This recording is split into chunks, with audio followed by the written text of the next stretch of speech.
Broadcasting the post-race part of the fastest game in the world. So strap on your lids and lace them up, Rook. You're listening to the BarnChirpers Hockey Podcast. Take a lap. Clap it up, boys. Clap it up. We have a stacked show happening today, ladies and gentlemen. So we're going to get into this real quick.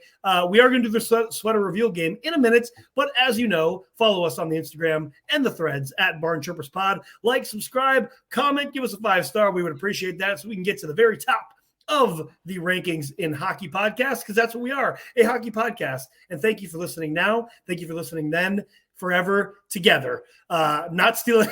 Maybe I stole that from somebody else. Who knows? But again, we are the BarnChirpers, and we're going to play the sweater reveal game, because you see right now, Justin, if you're watching, of course, is not wearing his sweater, but we are about to play the sweater reveal game.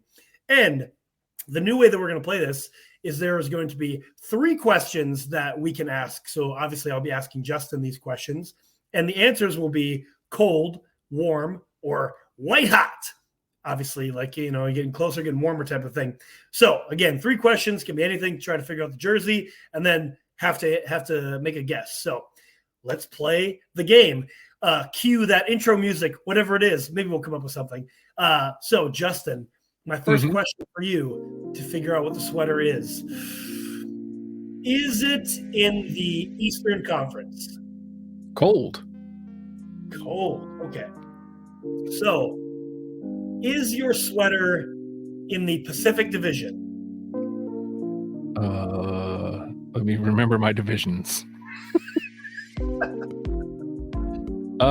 Pacific.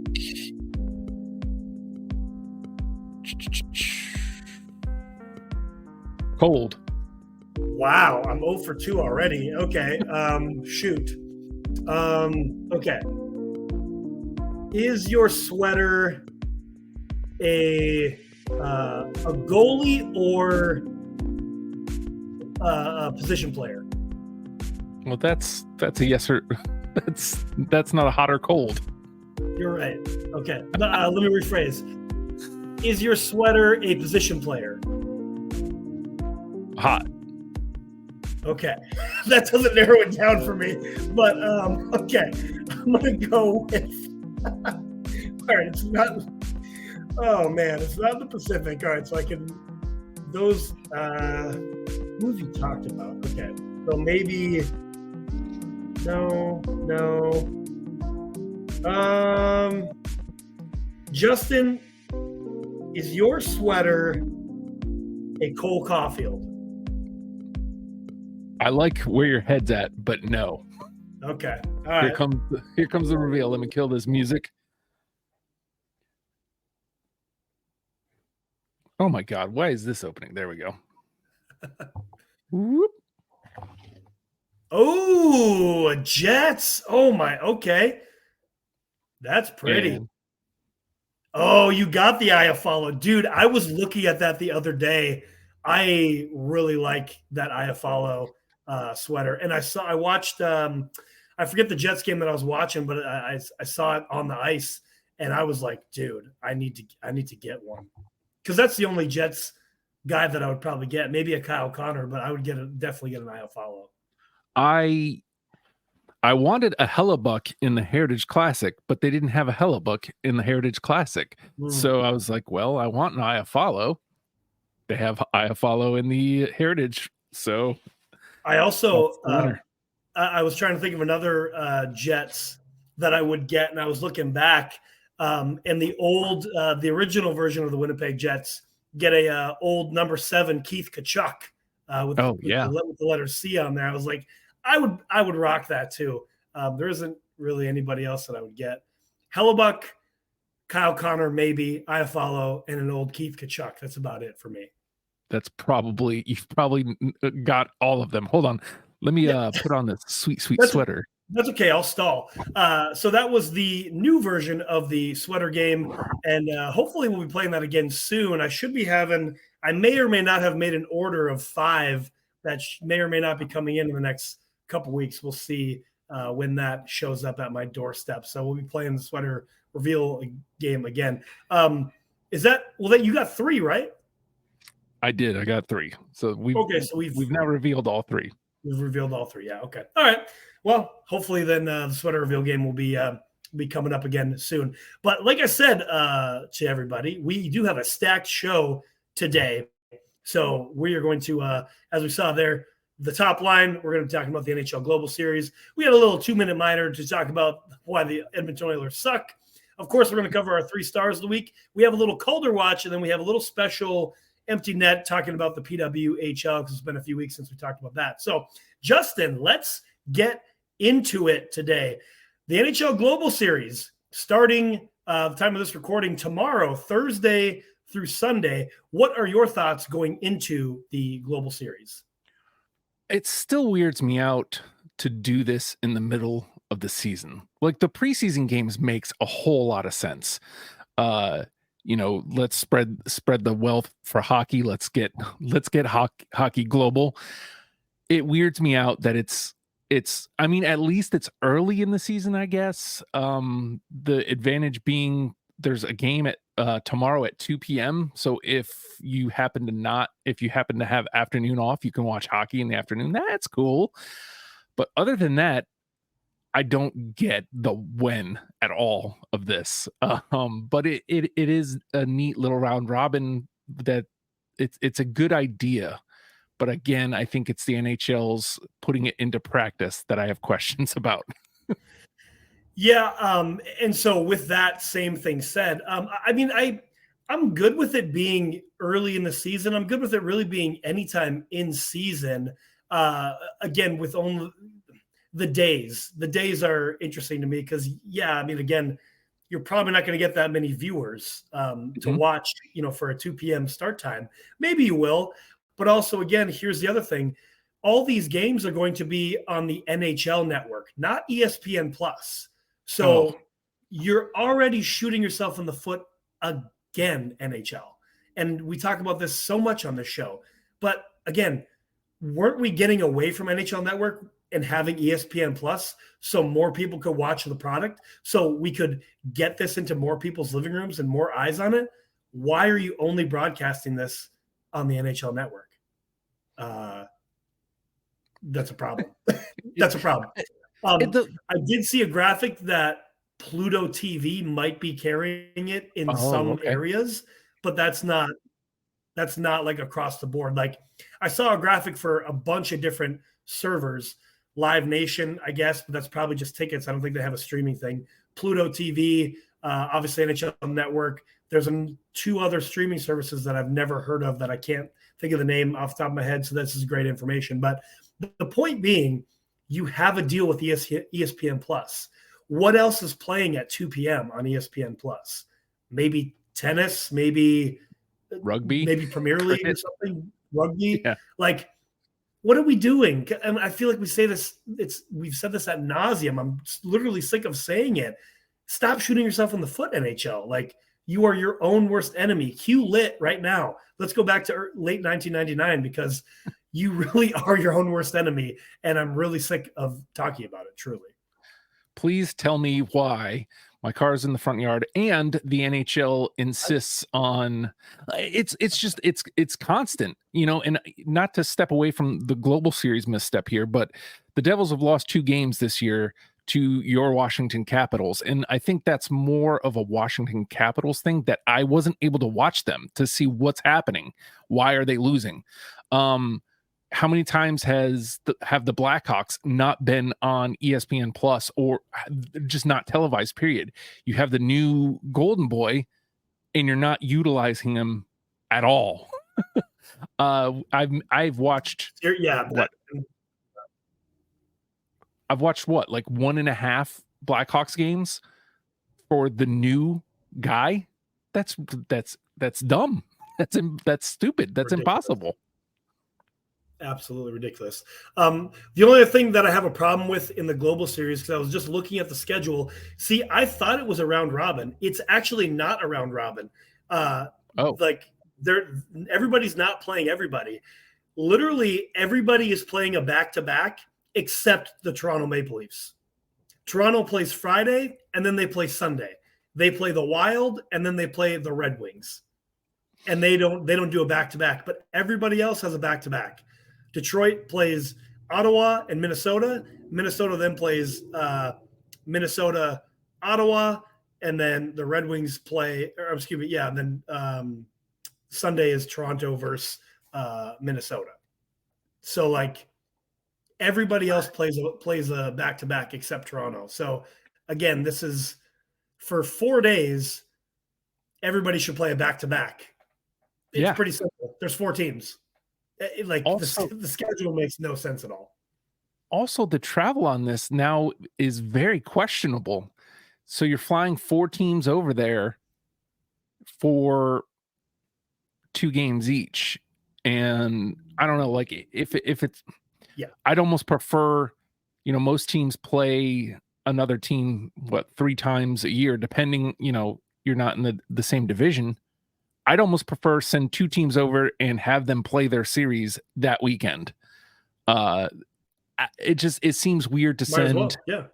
It just seems weird to send 4 teams over there if they're not playing everybody.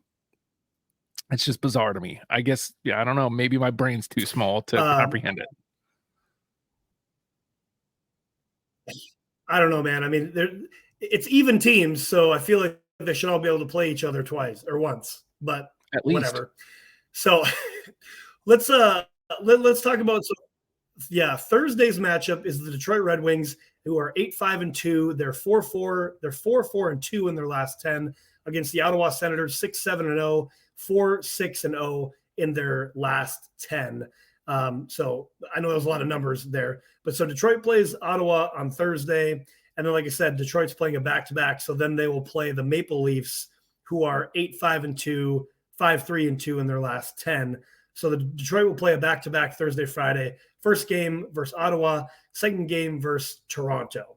What are your thoughts on there as far as Detroit's matchup? Let me restart. Who do you think needs to come out of this global series the best? Who needs this the best? Right? So you have 2 games. Who needs to come out of this on top? So when you look at the 4 teams, this is one thing I will say, and there's no way the NHL could have known this. This is actually 4 teams who do need this. Like all 4 teams need it in some way, shape, or fashion, because as you mentioned, Toronto's kind of theoretically, this should be a showcase for Toronto because they've paid the big bucks to big offensive stars. So theoretically, that's what this should be. Theoretically. But if we're taking that out of it, Detroit needs this to solidify that so far this hasn't been this is real. Like they are a real team. They are a contender. They come out of this with 2 wins. This kind of shows, no, we mean business. We're legit. We're a real team. We're going to be here in this conversation for the rest of the year. Ottawa needs it to get out of the slump. They're starting to come out of it. Since we talked last week, they've gotten 2 wins. So the count is on 9 more that we talked about last week, Joe. 9 more to get them out of that. Yep. So Ottawa needs it for that. Minnesota, kind of the same thing. It's like Minnesota hasn't really found their footing yet. So like they kind of need it for that. But I think as far as importance goes, I think it goes to Detroit, because I think the Red Wings need to put their foot down and show we mean business. We are going to be contenders this year, and this is why. And then win their 2 games there and show that they do indeed mean business.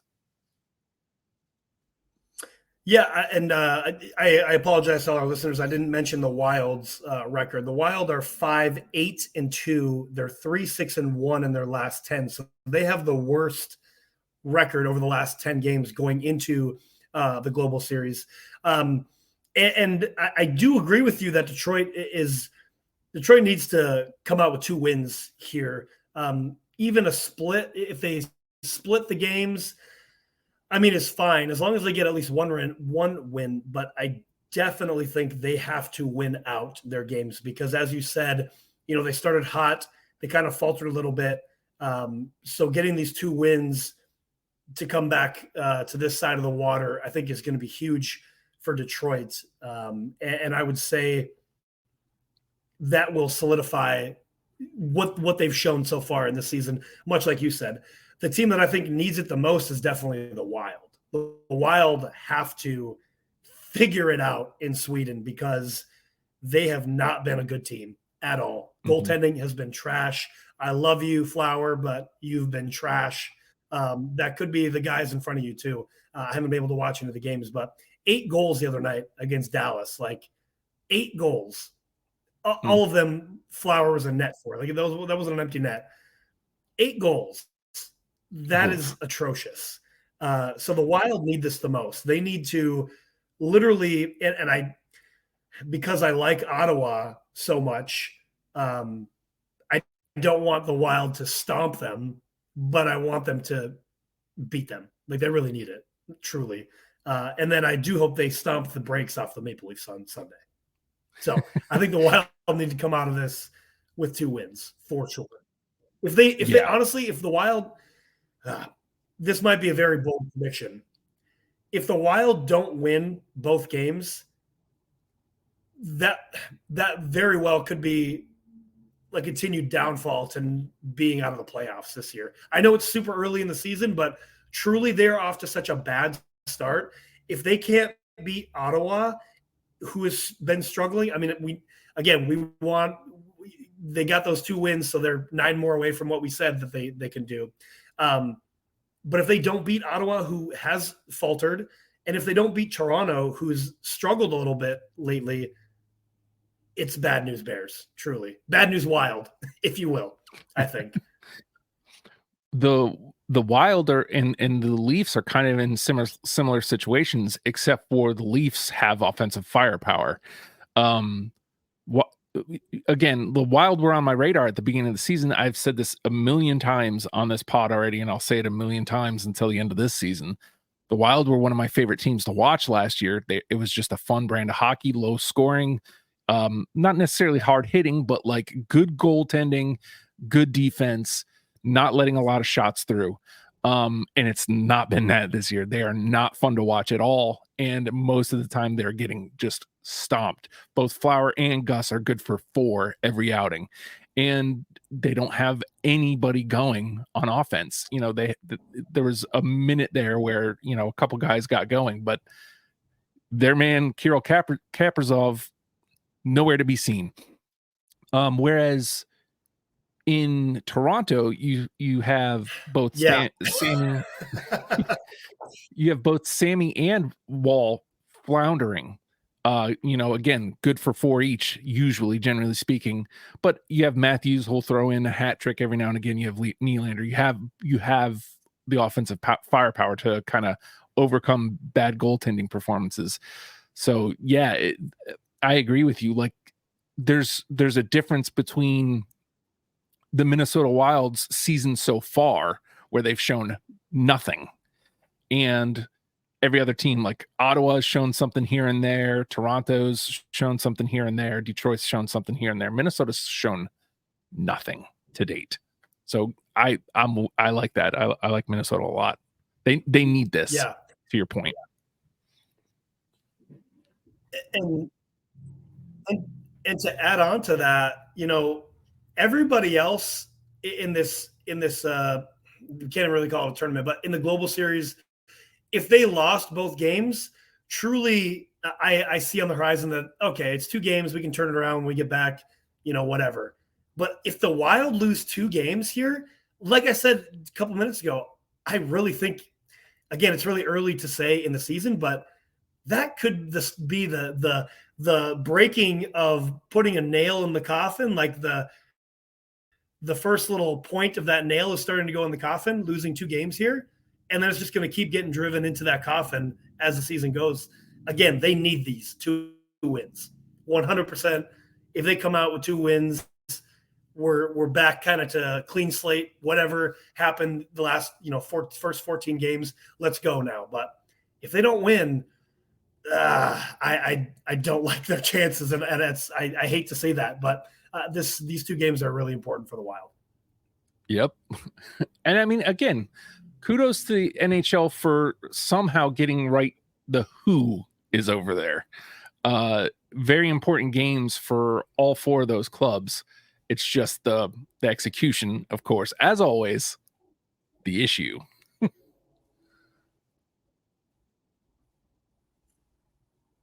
As it usually is. All right. So do we want to go on the power play here? Well, speaking of bad teams, Justin. Yeah. Yeah. Let's do it. All right. Hold on. Let me get this up and I will start our timer. We got 2 minutes on the clock to run down the Edmonton Oilers. Right. Well, as we know, a bad team, the Edmonton Oilers. So, they are 3-6-1 in their last 10 games. So they fired Jay Woodcroft. And I don't know if you saw that, but when they lost to the Sharks, you could see the kid, like there was a camera angle of Jay Woodcroft. He just had this look on his face like, yep, I'm done. Yeah. And really, I mean, was it his fault? No, I don't think so. I think it's the guys. The guy's not performing. The goalie's not performing. But so they get Jay Woodcroft out of there and they hire Knobloch from the AHL, who I guess also coached Connor McDavid in the OHL, one of the other hockey leagues and juniors. They won their first game under Knobloch, but I don't know. Do you think that it's just smoke and mirrors? Are they going to resort back to what they've been doing the last 14 games? Well, this is another situation like Minnesota. They've shown me nothing yet. So I feel like, first of all, yeah, you had to can the guy. Woodcroft had to go. I applaud them bringing in somebody we don't know. That's a good call. We love the new blood. But the thing is, you still have the same roster. And I don't know that there's any moves. You chased Soup out of town, so you're going full steam with Stu. Maybe you just take the L, and which is ridiculous. You have two of the best players in hockey, and you're just taking L after L after L. I don't see this being that big of a difference for them. Yeah, I think they're probably going to win the next couple of games, but again, they're still the same team at the end of the day. So even with the two best players in the league, you're not surrounded by other great players. So probably going to resort back to what you were doing. We barely went over on the 2 minutes. That's because your boy can't count, so it's okay. That's okay. It's fine. Whatever. We're close enough. Biggest point, the Oils stink. There we go. All right. So I meant to bring stink, and yeah. I meant to bring up the thing that for the Calder. I meant to bring that image up on my computer, but I forgot to. For the Calder watch, did we want to do the 3 stars first, or did you want to do Calder watch into the 3 stars? Well, let's do this. Let's talk about the top point getters over this last week, and then we can run that into the 3 stars. Spoilers alert, listeners. We're going to talk about the top point getters, goal scorers for the last week, and then you're going to find out who our 3 stars are for the week. So let me run down a couple of names for you, Justin, and then let me get your thoughts on that.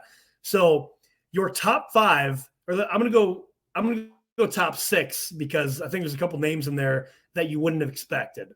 Sam Reinhart, Kyle Connor, Matt Duchene, Sidney Crosby, David Pastrnak, and Nathan McKinnon. Who in that list over the last week would you not expect to be a top goal scorer / point getter over the last 7 days? All right. Who were they again? Because I heard Pasta, I heard McKinnon.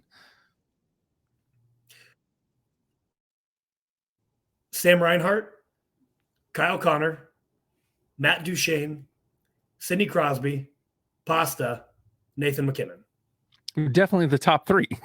and mentioning them right there in a row at the top. Kyle Connor as a top point getter, Sam Reinhart as a top point getter. Nah, man, like I would have never seen that coming. Duchene, maybe, he's on Dallas. There's the opportunity for Duchene that's a little less, out of the box. But though the top 2, Reinhart and Connor, for sure. seeing them at the top of the list is pretty crazy. Yeah, I mean, with so many injuries in Florida, we've talked about it over the last couple of weeks of how Florida can survive in the Atlantic while their guys are out. Well, they're doing it with guys like Sam Reinhart stepping up. And I mean, Matty Tkachuk is in that list too. He's tied with 7 points. There's 4 guys tied for 7 points. So, but Sam Reinhart scoring 4 goals, 6 assists, 10 points over the last 7 days. He's been on a tear and helping Florida. I believe that they've won 4 in a row over the last week. So he's been a huge part to that. And then Kyle Connor, 5 goals, 3 assists, 8 points over the last 7 days. He got a hattie the other night. And Winnipeg also has won, I believe, 3 in a row. They might have won 2 in a row. I forget exactly, but they've won. They've been winning games that they should have, or I'm sorry, they've won games that they should have won, and they've won games that they should not have won. So stick taps to Kyle Connor for helping out the squad there. Yeah, I had to watch Kyle Connor put away the boys last night twice. So pain. It really hurts to be wearing this sweater right now, but I am, because I'm a man of honor.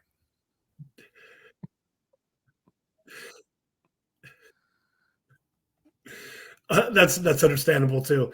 And then I wanted to touch on Matt Duchene. Like you said, he's on a Dallas squad that, he's surrounded by a lot of talent. So the opportunity for him is definitely there, but he's been playing third line minutes. So that's really, a testament to Matt Duchene, kind of coming back to the Matt Duchene that we would recognize from the Preds days in his earlier career, being a point getter, not only scoring goals, but also dishing the puck too. So 8 points over the last 7 days is, I feel like I haven't seen Matt Duchene on a top scorers list in, like I said, probably 5 to 6 years easily. So that's kind of cool to see that new blood. We talk about new blood a lot, seeing that new blood, if you will, on the top of the point getters list.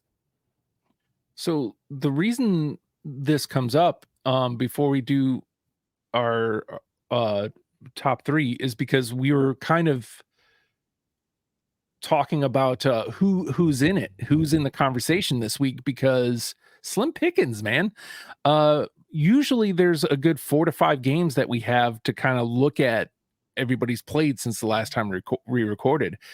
I think most people had only played like 2 or 3. I don't know how the scheduling played out that way, but I was looking at 1 goal, 2 assists were going to be in contention here. So thankfully we expanded it out.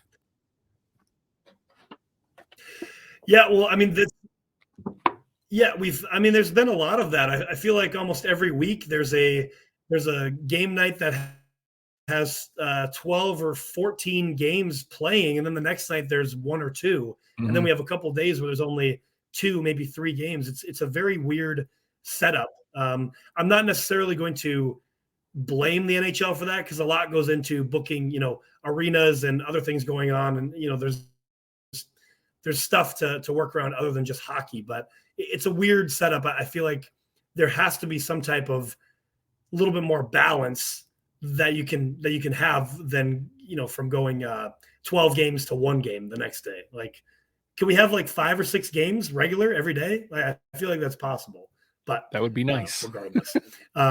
Another name that I wanted to touch on there. Yeah. Another name I wanted to touch on there real quick is Nathan MacKinnon. Justin, you had brought this up, that he has scored most of the Colorado's goals over the last few games. What have you seen from Nathan MacKinnon recently? So in 3 games, 2 of them are losses, but in 3 games, the Avalanche have scored 10 goals, and MacKinnon scored 1, but he had a hand in 6 of the others. That's 7 out of the 10 that they've scored in 3 games. That is going through the stick of Nate MacKinnon. That's crazy.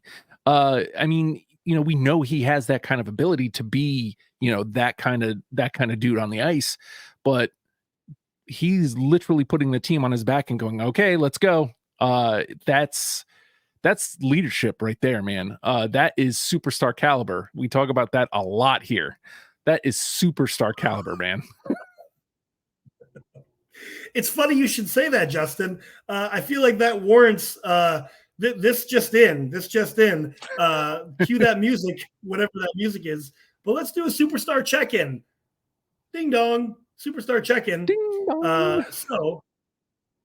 Ding dong, superstar check-in. Okay, Nathan MacKinnon, 14 games played, 6 goals, 12 assists, 18 points, +2. So he's better than he's essentially almost 1.5 points per game for Nathan MacKinnon. I don't have his contract in front of me right now, but I believe it's somewhere in the $10 to $11 million range, I think. If I'm not mistaken. Right. Does that sound right to you? That sounds about right. Okay. So, and as you said, Justin, sorry, I should have kept this up. You mentioned a couple of those games were in losing efforts, and he was still scoring goals or dishing the puck.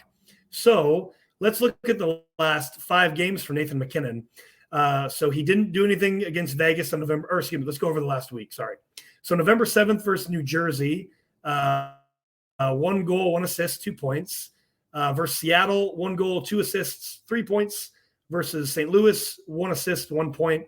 Versus Seattle, 3 assists, 3 points. I'm not sure which one of those were wins or losses, but Nathan MacKinnon was on the board in every single one of those games over the last 7 days. Imagine so that. You mentioned something.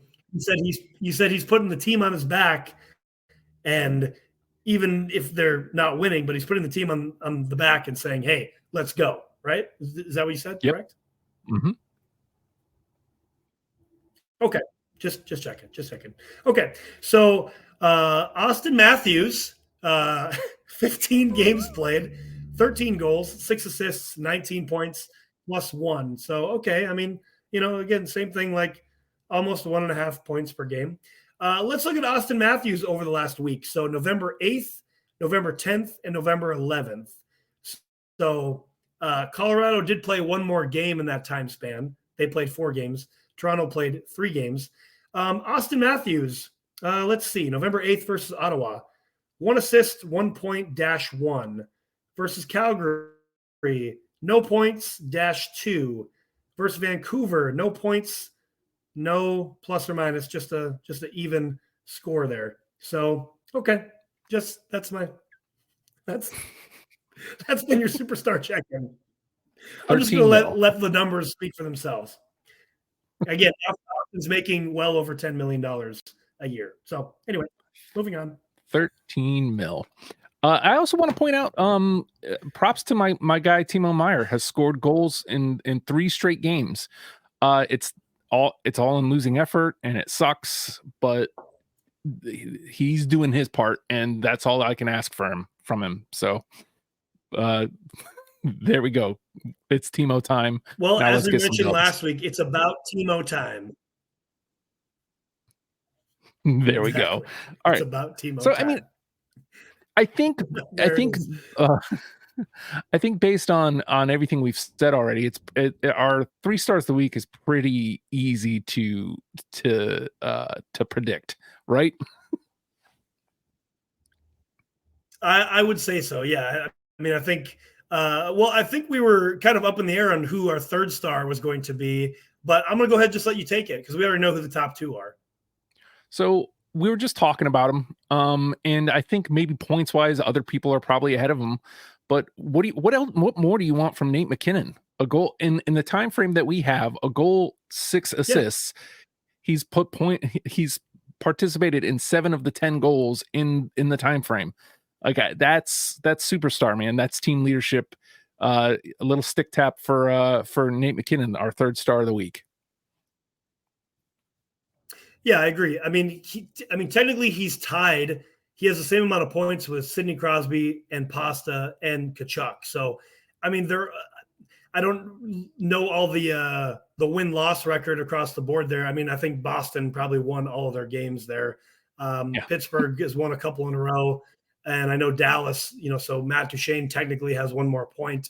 So all of those guys could easily be the 3rd star of the week. But I think why we're picking Mac there is, again, even in a losing effort, this guy who's not the captain, but while the captain is out, Landy is out, he's taking the team on his back and saying, dude, let's go. Like, I'm doing everything I can. Like, can you guys please put in an effort too, so we can win some games?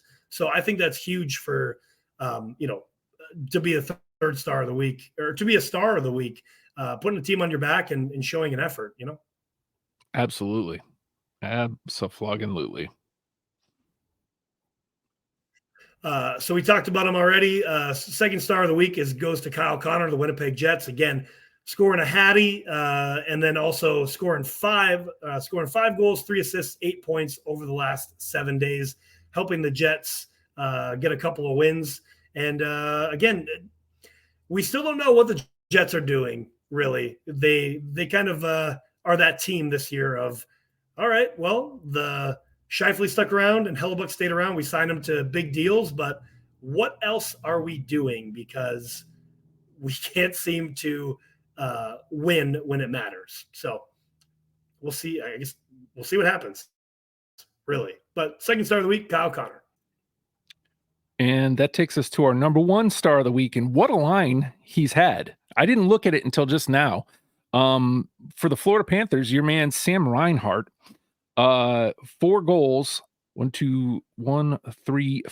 6 assists, and all 4 wins for your Florida Panthers. Sam Reinhart had a hell of a week. I think it's far and away his week. And that is a name I did not think we'd ever be saying here as top star of the week. And just to piggyback on that, so this is this is from Monday last week. So November 6th, 8, 10, 12, 14, they had all wins. So 5 wins in a row for the Cats. So they're doing it. And like you said, Sam Reinhart kind of been under the radar, really. I mean, he didn't really ever necessarily produce to, I guess you would say, potential when he was in Buffalo. He's always kind of scored those goals, but he never really showed out in Buffalo. But since being in Florida, I mean, in the playoffs, the Stanley Cup, he definitely showed up, and he's carrying that on into this year. And as we said a couple minutes ago, helping the Cats continue to stay alive and be atop on the wild card division right now, while their big guys are out. I mean, they're right behind Boston right now with 21 points, second in the Atlantic. So the Cats, who knew? I guess we did, right? Sort of, because we talked about them so much during the playoffs. That's right. So we wanted to turn this into a little bit of a Calder watch real quick, because 2 of the players that kind of came up on our list were both rooks and having impressive campaigns so far this season, in Connor Bedard and Leo Carlsson. So we're like, well, why don't we just kind of take a dive into seeing how some of the top rooks are this season? Yeah, exactly. I mean, obviously we talked a lot about Connor Bedard, and, those first few games were a little bit shaky, but seemingly every game he's starting to get a little bit better and better and better. And he's leading all rookies right now, 9 goals, 4 assists, 13 points, -5, but he is playing on Chicago. So that is kind of to be expected. But, I mean, we kind of called it, and everybody's called it, that he's, generational player. He's a phenom. So the more comfortable that he gets on the ice is going to continue to be more and more dangerous every single game. I mean, he lit up Bobrovsky the other day from the goal line, like over his shoulder, got the puck off of a bounce off the boards and just slung it. And it went the teeniest little gap right over Bobrovsky's shoulder. So if he can do that at 18, imagine what 5-10 years down the line is going to look like for this kid. And, when he has a team, like, and they did their best to kind of put a serviceable team around him. But like, imagine if like he has guys that have come up through the system, like real grizzled vets who wanted to go there and play. Like it's going to be intense in Chicago.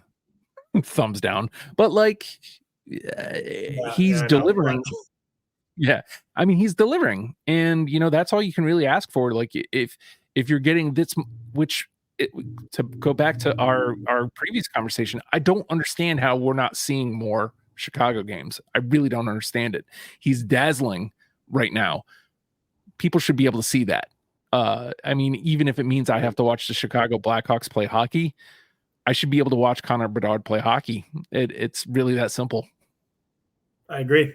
And the other name you mentioned, Leo Carlsson, he scored his first hat trick the other day as well. So again, going back to Connor Bedard, he scored his first hat trick the other day. Leo Carlsson also scored his first hat trick the other day, playing for those mighty, mighty Ducks, Justin. 6 goals, 2 assists, 8 points. And you had mentioned that he was healthy scratched in yesterday's game. I believe that's due something with just his overall games played type of a thing. I think they're just trying to ease him into an NHL schedule. I believe from what I heard, what I read, I believe he's from Sweden. I might have that incorrect, but whatever league he was playing for before, he's only played upwards of 40, maybe. Uh-oh. Your audio dropped. Joe's audio has dropped. We'll have to figure out what happened there. I hope. Yeah, I still got audio on my end, but Joe's audio has dropped completely. Carlson's been getting a minutes restriction, which is kind of frustrating. When you're back, I'll give you a thumbs up when I hear you.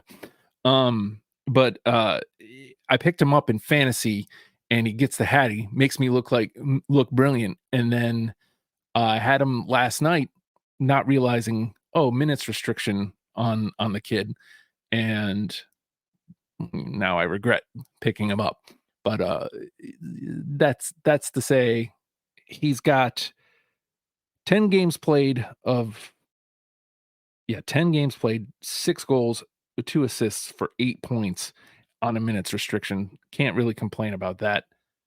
No, we still don't got you, man. Still don't got you. I don't know where you went. Oh wait, you're muted. I can't. It says your mic isn't connected. So it says he's muted. Now it says you're not. But I still don't hear you. It says you. Wait. I think I just heard you. I heard something. There you are. Hello. I got you. This is a great podcast episode, I must say. Make sure you chirp at us at BarnChirpers Pod. Tell us to get new equipment, or at least tell Joe to get new equipment. Anyway, Leo Carlsson, minutes restriction. Yes. So he's got 8 points in 10 games played. So he's almost at a point a game clip, and that's with his minutes restriction. Yep. So your man's Logan Cooley right behind Connor Bedard, 15 games played, 1 goal, 10 assists for 11 points.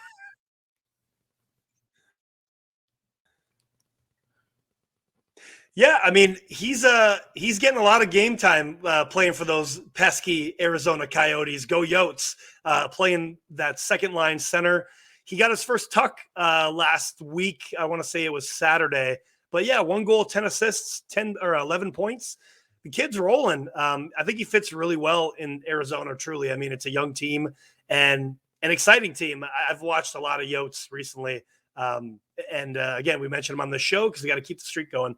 But I think probably, I don't necessarily think that the goals are going to come in masses for Cooley, but I see that he could probably get 15, 20 goals this season. I think he's good for that. Especially with that team, they have that ability to, there's been nights where the Yotes have just gone off and they're putting in 6, and it's just, again, seemingly out of nowhere, but it's not. They put a team together in the offseason that they like, that supplements their young players. And they, again, I don't care how repetitive this is. Go watch Coyotes hockey. It really is. They genuinely saying this. They're a fun team to watch this year. It's the real deal. Again, how long does that hold out? Who knows? But go watch them immediately. There's another Duck on this list. For sure. Paul Mintyukov. He's played 15 games. I scooped him up. He's got 10 points, 1 goal, 9 assists. Mintyukov, or Minty as we like to call him, he's doing the damn thing out there on the D line, on the blue line for the Ducks. I was going to say, I mean, as a D guy too, I mean, it's great to already have 10 points in 15 games. Like, that's top tier. I mean, we're talking about guys who have owned that blue line for a while, like Cam Fowler. Man, I just had another name and I just forgot about it. But man, shoot, my history just slipped through me. But that's great for the Ducks. I mean, that's why they've been rolling. They got guys, rookie scoring. Goody, obviously we're talking about rookies here, but Goody's showing up on the scoreboard too. So everybody's showing up for the Anaheim Ducks. We love it. We love it. Now I just need a 30-year anniversary sweater to buy. They're nowhere. They're not available. Why is that happening? Like, I want one really badly.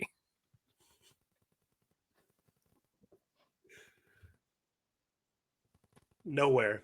Another name I wanted to touch on real quick, Justin, in our Calder watch, Marco Rossi for the Minnesota Wild. He's got 5 goals, 3 assists, 8 points. And I think this is interesting because the rookie has just as many goals scored as Kirill Kaprizov. And that's a problem. That's a big, if we're talking about problems for the Minnesota Wild, Kirill, the thrill, ? Is not showing up as a superstar.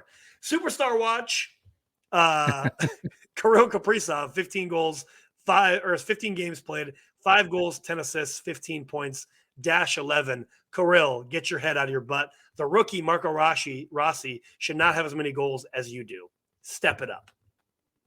Yeah, it's just crazy.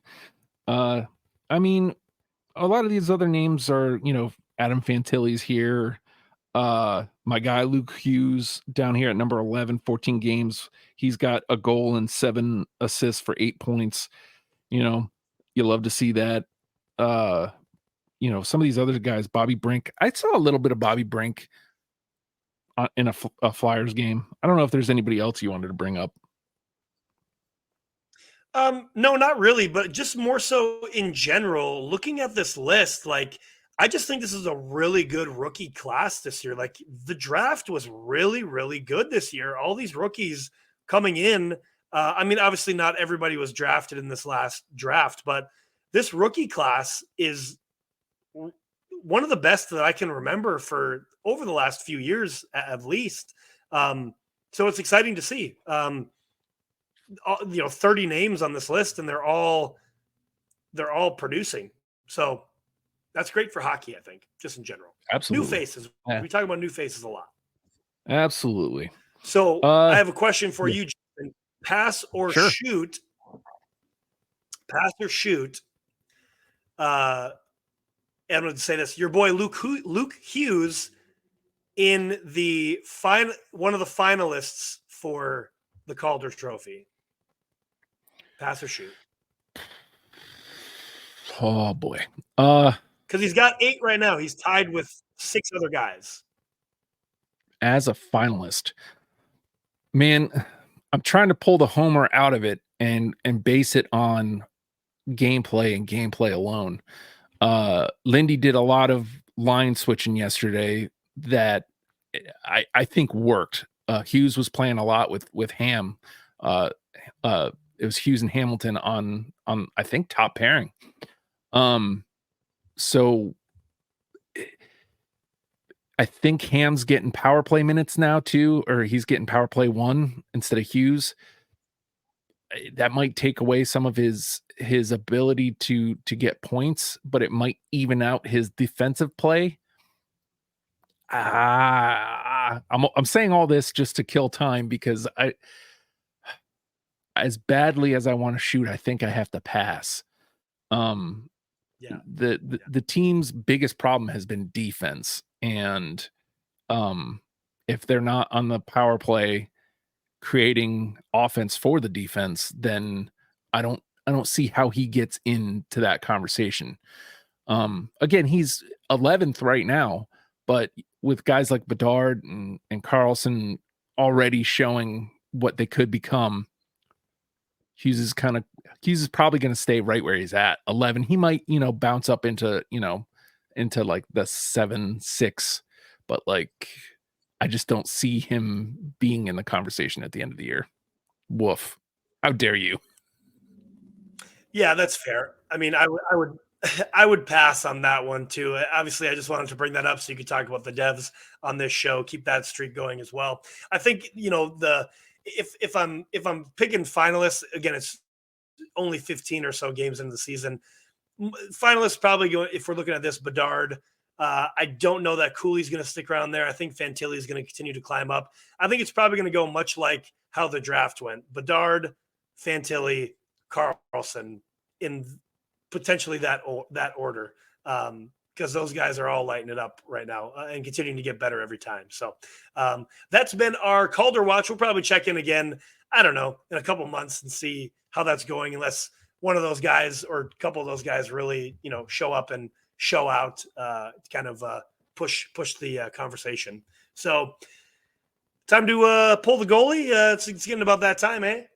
Yeah, let's get the goalie out of here. Let's try to let's get this extra man out here. Well, in this extra man out on the ice, we want to talk about the PWHL again, and we're going to preface this by saying we are still very excited to see the women on the ice playing in this league for the PWHL. We're super excited for it, and we're here to see it. Our gripe is on the management of how the PWHL has gone, or in this case, not really gone. The season starts in January, and there are still not any official names for these teams, number one.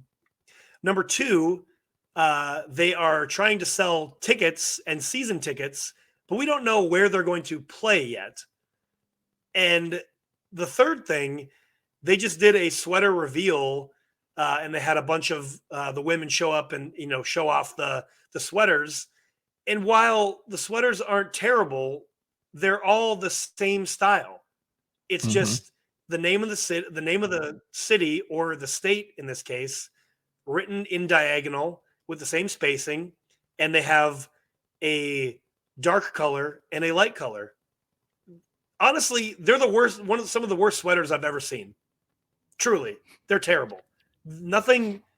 I'm still going to watch the PWHL because I'm a fan, but everything the PWHL has been doing, or again, lack thereof doing, doesn't make me want to watch. I'm going to, but I'm speaking from the outside. Like, how are you going to get people to watch this product if you don't put in an effort for it?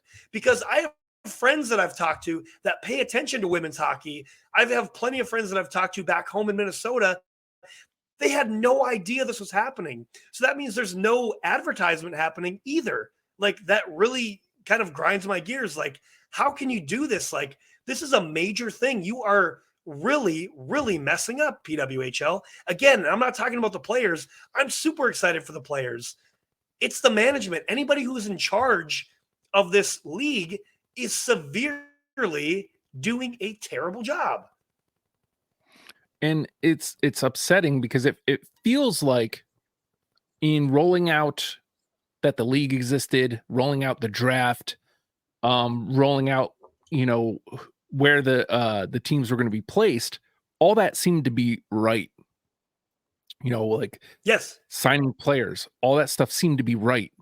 And then we get into like October and it's like, wait, we still don't have team names. Okay. We don't have an arena yet. Oh, okay. And here we are into mid-November. We still don't have team names. We have sweaters that that it really bugs me because, I do another show called Gear Freaks, and New York sweater, the color combo is, oh, and it's like, you've just done New York diagonally. Oh man. Like, I want to see what the team's going to be called. Like, I'd love to buy some of these sweaters, but there's nothing exciting about it. And like, my excitement keeps going like this, and I'm where you are. It's like, I'm going to watch it because I want to support, but like, my excitement for watching it just is steadily doing this. Bummer. And it's a super big bummer. That's my great English that I'm using there. It's truly a bummer. Because here's the thing as well. If we don't know what the logos are going to look like, guess what? I bet you I could go on Canva right now and give me 3 hours and I'll come up with 6 logos, because we're literally talking about 6 teams, not 32, not 25, not 17, not even 10. We're talking about 6 teams. It is not that difficult to come up with 6 solid names and 6 logos for 6 teams. It's not that hard. Give me 3 hours, pay me $50, I'll do it. Truly. Well, and shouldn't they have already had that before launch?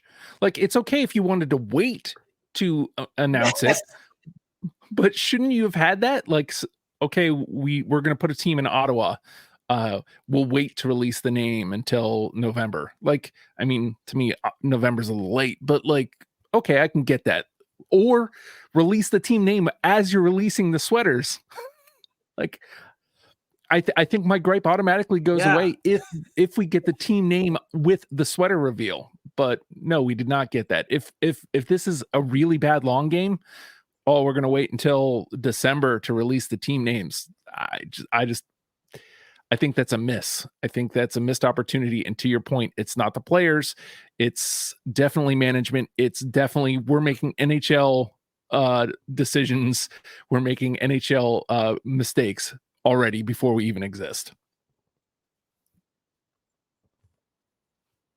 Exactly. So I hope they turn it around. I hope somebody in charge hears this and realizes, oh, wow, we're doing a terrible job. Because again, these are some of the best women to play the game, and they're going to be shown center stage to play in this inaugural league.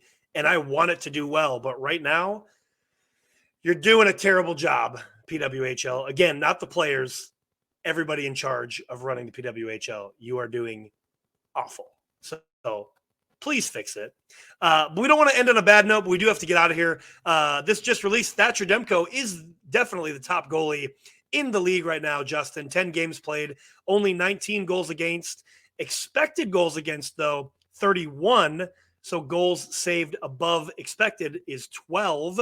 And his goals saved above expected per 60 minutes, 1.235. He ranks as the top goalie in the league right now. Justin, stick taps to our boy Thatcher Demko. Let's go Canucks.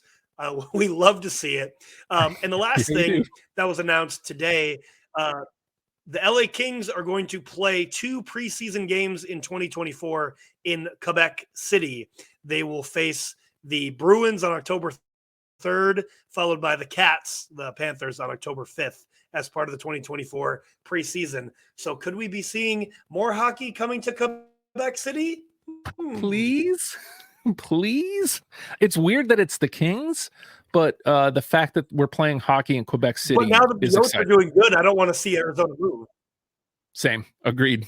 I don't know who else would be on the move, but I don't think the Kings are on the move either. Too big of a market. Yeah, agreed. But anyway, we got to get out of here. So thanks for listening today, everybody. Again, give us a follow, a like, a subscribe at BarnChirpers Pod. Like, subscribe on the YouTube here. Tell a friend, tell a foe. 5-star review would be great. And next week, we'll talk about more stuff, 3 stars and all that good stuff. So take care. Clap your hair. Strap on your lids. Don't get in a fist fight. Or if you do, make sure you knock them out. Stick taps and sellies, boys. Clap it up.